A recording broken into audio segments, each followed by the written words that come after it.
What have I been saying since this conflict between Russia and Ukraine started? It's a money laundering operation. We just have some more evidence of 100%. that. Check this out. Last weekend, I had a meeting in a ski resort in the Alps, which is probably the most expensive town in the world. I was not there to ski, for the record, but the whole town is Ukrainian. All the visitors are Ukrainian, and they're rolling into Air Maze and dropping $1 million in an afternoon. All through Europe, you see this. The richest people are the Ukrainians. That money is ours. It belongs to me and you and every other American taxpayer. That's where it's going. Second fact, not guess, fact is the Ukrainian military is selling a huge percentage, up to half of the arms that we send them. Half. And I'm not guessing about this. I know that for a fact, not speculation. And a lot of us winding up with the drug cartels on our border. This is a crime, what's happening.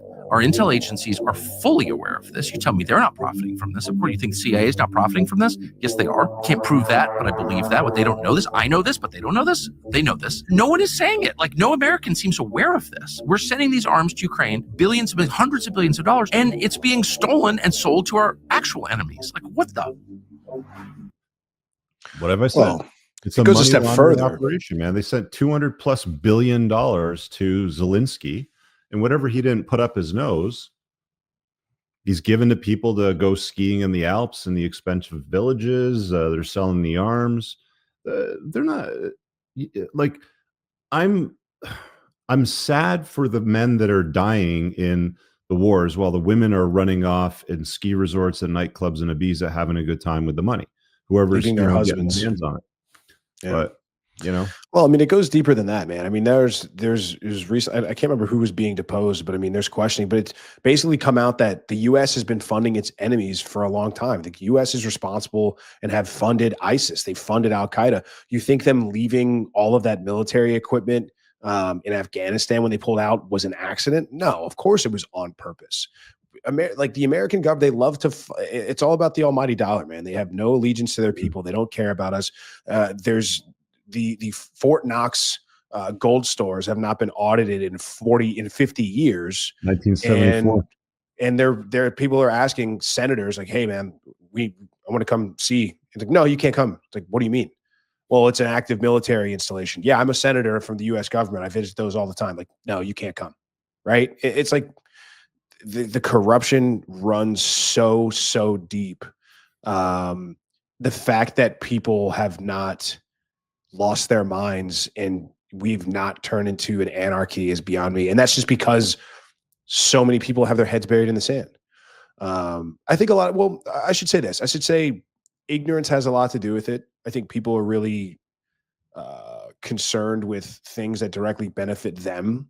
And it's hard to have a macro outlook, which, we talk about that a lot when Tribe, it's like, look, I don't care about that, this, the other. I care about the people close to me and the people close to them in a very small circle and kind of drawing a perimeter around it. But, when those people start to tell me what I can and can't do and where my money goes, then it becomes a problem. Then their business becomes my business. So what's going on with Trump and his position between Russia and Ukraine? I've heard him say things along the lines of he plans on ending the war, brokering a deal. That's the last I heard. He had a big phone call with Putin, and they talked about, of course, he's like, "Yeah, there wouldn't have been a war if I was president, but I wasn't the president, so there was war." Like, that's my Trump impression. Wouldn't have been a war if I was president, but I wasn't president. So he said, yeah, he talked to Putin, and they're like buddies now, and they're like, well, they have a plan to stop the war, and there's going to be put an end to it. And there's speculation and reports that the U.S. is thinking about pulling out of NATO, and the whole thing would collapse if that happened. Like, without the U.S., there's no NATO, in my opinion. So, yeah, I mean, it's absolutely, I don't know what's more unbelievable. How much has gotten done and how much policy change has been enacted in a month of presidency versus or what didn't get done over the last 4 years. The level of, it's hard to imagine what's more impressive. What's the competency of this administration and what they're able to get in such a short time, or the incompetency of the past administration? It's such a disparity that it's just kind of hard to believe that we ever lived through the last 4 years. And man, I hope that we've had a permanent shift, and it's like the liberal circles are all freaking out, and they have nothing. That's the thing. What's I saw something today where a guy posted on Twitter. He's like, you know what? I never argue with the dummy liberals in my replies or my notifications, but today I did. And it was a very interesting experiment because it was just nothing of substance. It was all finger wagging. It was all these, you guys are bullies, or like, oh, you guys want billionaires to run the country. Just these very trite and nonsensical remarks that had nothing of substance whatsoever. And it's like, wow, you people literally were leading the country at one point, and they're all panicking. And it's just, there's one side of people that are saying, oh, well, we need to turn the other cheek, or we need to show these people some grace. And there's like, no, we need to dance on these people's graves. We need to hit them so hard back that there's we go scorched earth. We're going to be, General Sherman marching through the South in the Civil War. We're going to burn it all down. And it's going to take you to the point where it's almost impossible for you to rebuild it. We're taking everything and we're laughing at you while we do it. Yeah. I'll say this, I wasn't that impressed with Trump's prior term. He talked a big talk. I watched the cities burn, during his presidency, them killing people. There was a police officer, a police chief, I think, that was shot in the back of his head, in front of people as it was filmed, sort of thing, during riots, and people throwing hissy fits, and he didn't really do anything. And I didn't really understand it because I wasn't expecting that from Donald J. Trump, Mr. Business icon, entrepreneur, real estate dude. But I think this time he's come hard out of the gates. I think he's gonna. We talked about it he on learned his Rogan. lessons, so I think he'll do a better job. Hopefully, he talked about that on Rogan, and it's like, yeah, a lot of I people saw have that. said this is the perfect thing that could have happened, because if he had won, which he did, if he had won the re-election, he would have been stuck with all of his old cabinet members and the people that he installed for the first 4 years. So he would have had that old guard that really didn't get much done in the first place. And he talked about how on Rogan, he's like, yeah, I was new to politics. Like, I was running a business 9 months ago, and I listened to a lot of people that I thought I could trust, and that caused me to make some bad decisions. And I brought in some members that shouldn't have been in there. And so now, knowing what I know and being now in this political sphere for the last 8 years, I know way more, and I'm far more competent, and I'm going to make sure we get the right people in. And you look at his appointments, right? I mean, we've got Hegseth, we've got, obviously, JD Vance is everybody's hope for the presidency RFK. in 2028. He's got RFK. Tulsi Gabbard got approved, which I was surprised by. Yeah. And it's really, really, I was a guy who 6 months ago was like, no matter what happens, I don't think we see a reverse in our lifetime, and it's happening right before our eyes. And it's great. We'll see. This is a recent vote that they cast on Protection of Women and Girls in Sports Act. And, this is telling, right? Like, the Democrat Party voted against having men compete against girls and women in their sports, and the Republicans voted for the bill.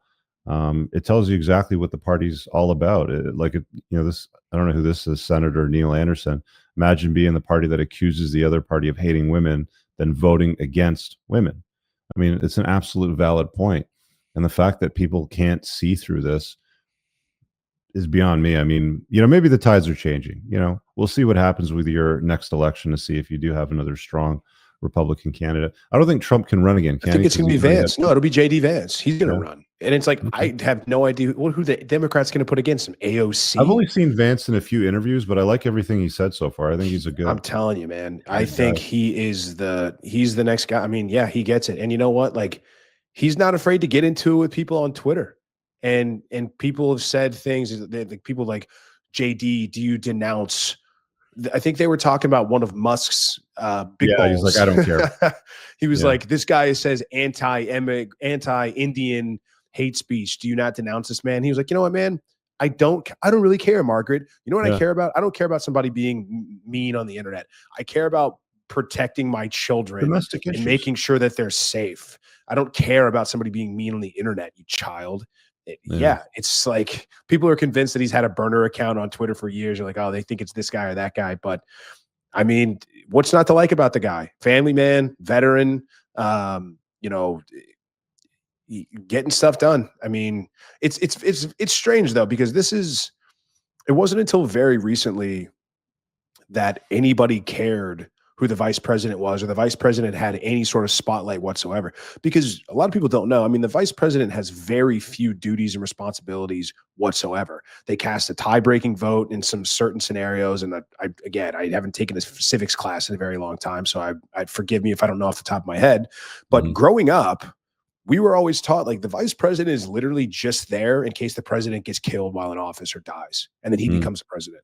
That's the only thing that we were taught growing up the vice president did. So them being in the spotlight, like I couldn't tell you who the vice president was for Clinton. I mean, I could tell you it was obviously, and I don't think if Biden is president, I don't think people really, I don't know. Well, he ran against, was it? I don't know. Because Al Gore,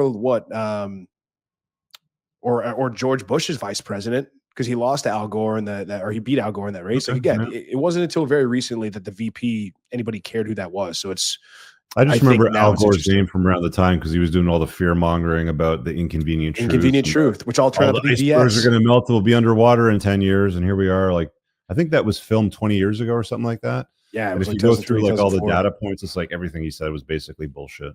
Wrong. Yeah. And then he takes credit for creating the internet. Yeah, right. All right, guys. I really hope that you enjoyed that clip. If you want to check out the full-length podcast episode, you can find that right over here. Also, make sure you visit my website over here where you'll find my supplements, the opportunity to book me privately one-on-one for coaching, and most importantly, my new School of Unplugging, which you'll find on the courses tab. Newer to the channel, hit subscribe.